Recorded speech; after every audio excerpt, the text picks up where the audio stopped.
Hello दोस्तों, स्वागत है आपका मेरे इस नए ब्लॉग में।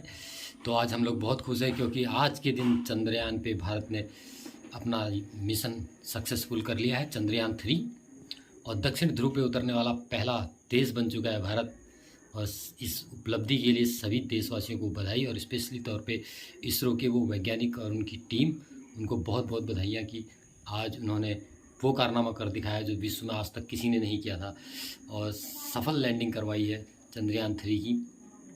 तो दोस्तों, मैं आगे आपको दिखाऊंगा इस वीडियो में वो पूरी प्रोसेस, और कैसे कैसे चंद्रयान वहाँ पे पहुँचा, कैसे वो कक्षा में स्थापित हुआ, और कैसे उसकी सफल लैंडिंग वहाँ पर हुई। तो बने रहिए मेरे ब्लॉग में, और ब्लॉग पसंद आए तो लाइक और सब्सक्राइब कीजिएगा प्लीज़। साथियों, रॉकेट के पार्ट्स को साइकिल पे ले जाया जाता था, और 2019 में असफल भी हुआ प्रयास एक बार, लेकिन हमारे इसरो के वैज्ञानिकों के अथक प्रयास से आज हमने वो उपलब्धि हासिल कर ली है कि हम पहले ऐसे देश बन गए हैं जो दक्षिणी ध्रुव पे पहुँचे हैं। और ये कुछ तस्वीरें जो आपको दिख रही हैं, ये हमारे भारत के गौरव की तस्वीरें हैं। ये देखिए, ये लैंडमार्क बहुत बढ़िया। और ये देखिए, ग्राफिक्स की मदद से हम आपको दिखा रहे हैं 7.4 किलोमीटर दूरी मात्र रह गई है अब यहाँ पे से। और देखिए, हमारे वैज्ञानिकों की टीम पूरा डेटा एनालिसिस कर रही है, और इस स्क्रीन पे पूरा डेटा एनालिसिस हो रहा है, यहीं से वो कंट्रोल हो रहा है जिसे। और अगर हम अब बात करें पावर डिसेंट के तीसरे चरण का, जो कि फाइन ब्रेकिंग फेज होगा, जिसमें लैंडर लैंडिंग साइट से जस्ट 800 मीटर की ऊंचाई पर वर्टिकली होगा। इस चरण को पूरा होने में लगभग 3 मिनट लगेंगे, और इस चरण के पूरा होते ही लैंडर की वेलोसिटी लगभग 0 हो जाएगी। The scientists here at ISTRAC are glued to their systems, analyzing all sorts of complex data. We are very close to the powered descent, to the start of the powered descent phase. या terminal decent phase भी कहा जाता है। इस दौरान lander के 2 engine बंद कर दिए जाएंगे, और लैंडर के सेंसरों द्वारा इसके हाइट और वेलोसिटी की गणना इनर्शियल नेविगेशन को भेज दिया जाएगा। इस दौरान लैंडर 150 मीटर की ऊंचाई को प्राप्त करने के बाद कुल 131 सेकंड लगाएगा। इस पड़ाव पे आने के बाद पुनः लैंडर 22 सेकंड के लिए हॉवरिंग करेगा। पावर डिसेंट शुरू होने में लगभग 30 सेकंड ही बचा है।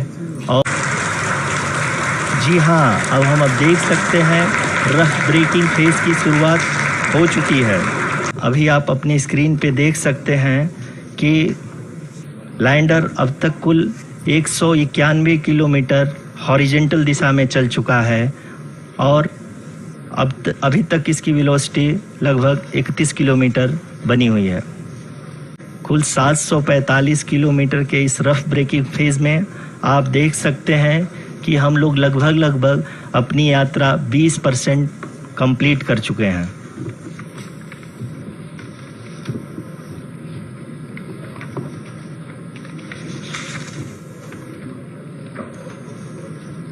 पावर डिसेंट की यह शुरुआत हम कह सकते हैं कि बहुत ही सटीक और सधी हुई है, जिसमें लैंड वेगमान को अनुमानित तरीके से घटा रहा है।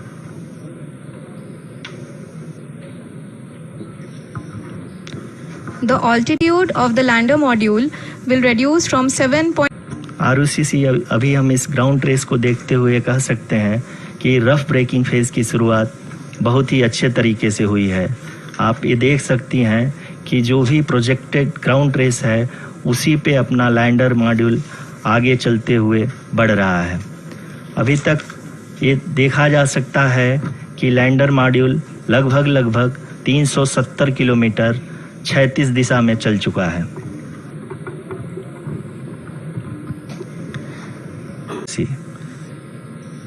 चूंकि ALS एक्टिवेट किया जा चुका है, इसलिए ग्राउंड से कोई कमांडिंग नहीं की जा रही है। इस दौरान आपके स्क्रीन पे ये सारे डेटा इसरो के डीप स्पेस नेटवर्क से रियल टाइम में आ रहे हैं। इस मिशन में सेकेंड और थर्ड ऑर्डर गाइडेंस पॉलिनोमियल का प्रयोग हुआ है, जो कि इनर्शियल थ्रस्ट और एंगल के हमेशा सुनिश्चित करेगा। जी हाँ, आप अपने स्क्रीन पे देख सकते हैं कि लैंडर मॉड्यूल जिसकी शुरुआत में वेलोसिटी 1680 मीटर पर सेकंड थी, लगभग 1150 मीटर पर सेकंड हो चुकी है, जो कि एक बहुत ही मैजेस्टिक शुरुआत कही जा सकती है इस रफ ब्रेकिंग फेज के लिए।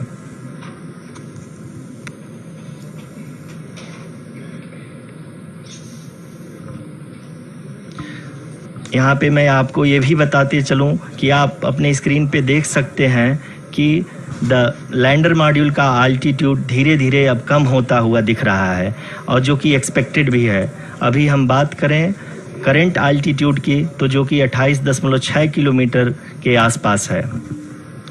आप स्क्रीन पर ये भी देख सकते हैं Chandrayaan 3 lander imager display. The lander imager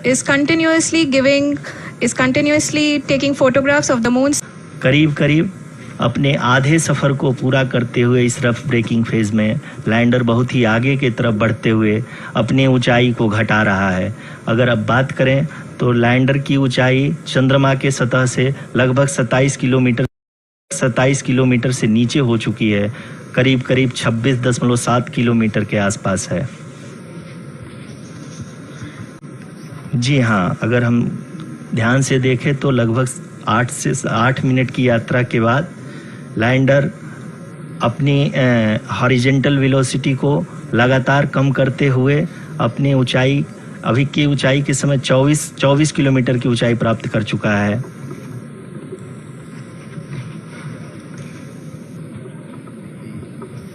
अब तक के आंकड़े को देखते हुए हम कह सकते हैं कि लैंडिंग पूरी तरह से नॉमिनल है। यहाँ पर हम देख सकते हैं कि हॉरिजेंटल वेलोसिटी लगातार कम होती हुई दिख रही है।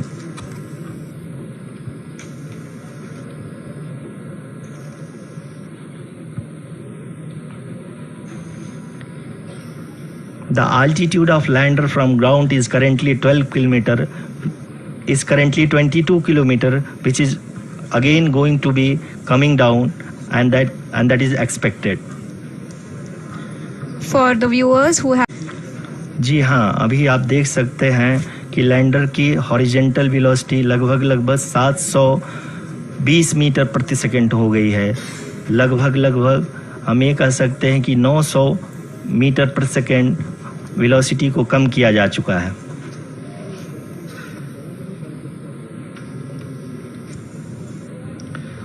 इस फेज के बाद हम जाएंगे towards the attitude hold phase, where we will be expecting sensor update from the laser and car band altimeters. जी हाँ, इस रफ ब्रेकिंग फेज के दौरान 800 न्यूटन के चारों थ्रोटल इंजन अपने कार्य को पूरी तरह से अंजाम दे रहे हैं और लैंडर के हॉरिजॉन्टल वेलोसिटी को लगातार कम कर रहे हैं। अब तक लैंडर लगभग अपने 75 से 80% की यात्रा को पूरा कर चुका है।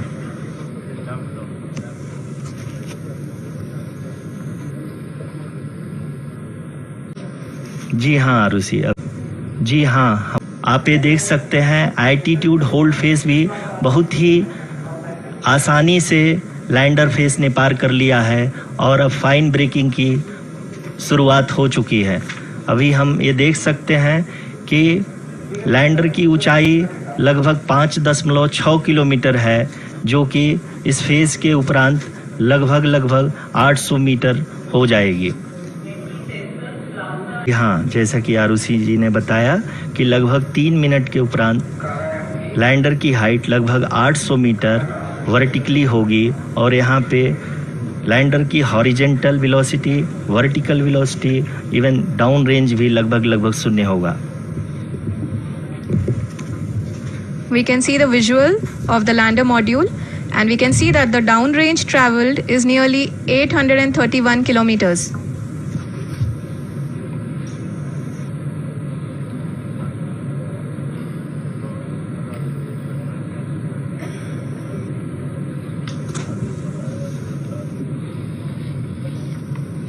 जी हाँ, आप अपनी स्क्रीन पे देख सकते हैं कि लैंडर की ऊंचाई अब चंद्रमा की सतह से लगभग 3 किलोमीटर से कम हो चुकी है।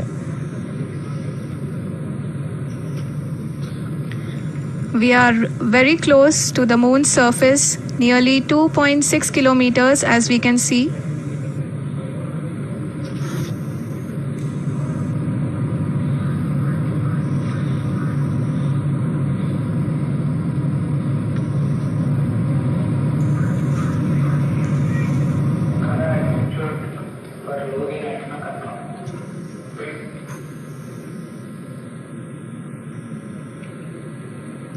जी हाँ, अभी आप देख सकते हैं कि लैंडर की ऊंचाई लगभग 1 किलोमीटर के आसपास है।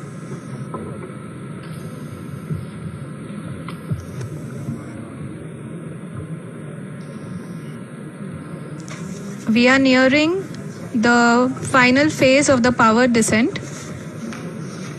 which is going to be the vertical descent phase or the local navigation phase.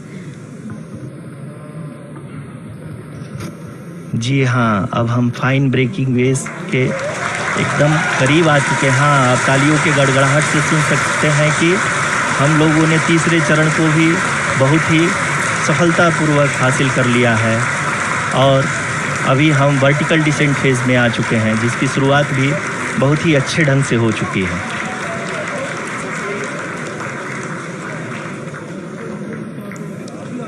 आप अपने स्क्रीन पे देख सकते हैं कि लैंडर का हाइट लगातार कम होता जा रहा है। इस समय हम लैंडिंग साइट के जस्ट ऊपर हैं और इस समय इसकी ऊंचाई लगभग 600 मीटर के आसपास है। इस फेज़ के दौरान लगभग 150 मीटर के ऊंचाई पे पहुंचने के बाद लैंडर अगेन लगभग 20 से 22 सेकंड के लिए हॉवरिंग करेगा। We are above the landing site. अपने स्क्रीन पे देख सकते हैं ये जो पथ निर्धारित किया गया है, लैंडर पूरी तरह से उसी को ही फॉलो कर रहा है। इस समय हम लगभग 200 मीटर की हाइट से भी कम आ चुके हैं।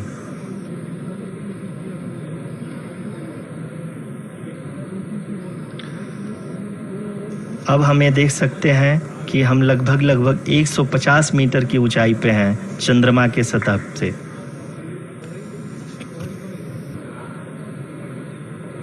We are approaching the vertical descent phase 2, which will have the lander module hovering at nearly 150 meters above the lunar surface.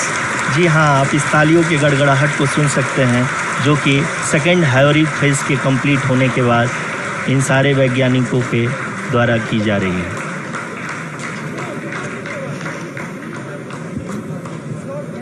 जी हाँ, आप अगर फिर से ध्यान से देखें तो एल्टीट्यूड पुनः कम होता जा रहा है। अभी हम लोग लगभग 135 मीटर की ऊंचाई पे हैं। धीरे धीरे लैंडर की वेगमान को कम किया जा रहा है और हम अब लगभग 50 मीटर से भी कम आ चुके हैं। We can see the Honorable Prime Minister, Shri Narendra Modi ji, who is here to encourage us. And he is critically looking at the visuals.